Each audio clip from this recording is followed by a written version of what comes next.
I wanted to make sure that if I was in the Senedd, in the council, whatever level of government or level of representation, that I would actually listen to people that I represented, make sure that their views were heard, but also campaign for changes.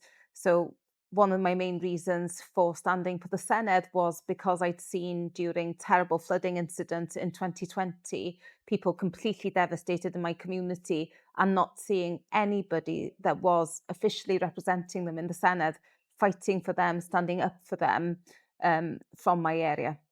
Well, to try to get women to have a good opportunity to put forward their policies, because if the policies are all made by predominantly white men, predominantly middle-aged white men, they just won't reflect the communities that we represent and the communities that we have in Wales. So it's seemed very important to me that right from the beginning, the Senedd should be a place that had equal representation. And of course, we did achieve that on one occasion, one election, and that was largely as a result of the campaigns that we in the Labour Party ran in order to get 50-50 representation from Labour seats. So we had a twinning campaign, which was very exciting and good fun, lot of resistance, and we sort of chanted outside buildings, "We shall twin to win," and thoroughly, really had quite a strong campaign,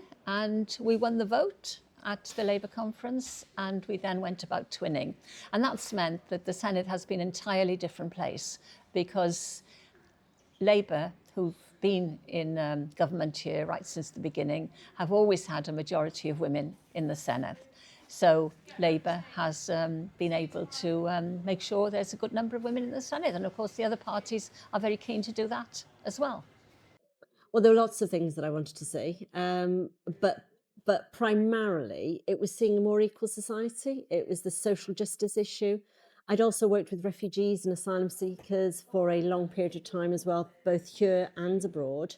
And I really wanted to see us change our attitude towards people who come from abroad, particularly those escaping war situations and are at the threat of being hurt or being oppressed in some way. I kind of felt our society was becoming more poisoned by the language. That's still the same now, unfortunately. But I also wanted to make sure that we did look at child poverty, because that's really terrible that in 2025 we still have 29% of our children here in Wales living in poverty.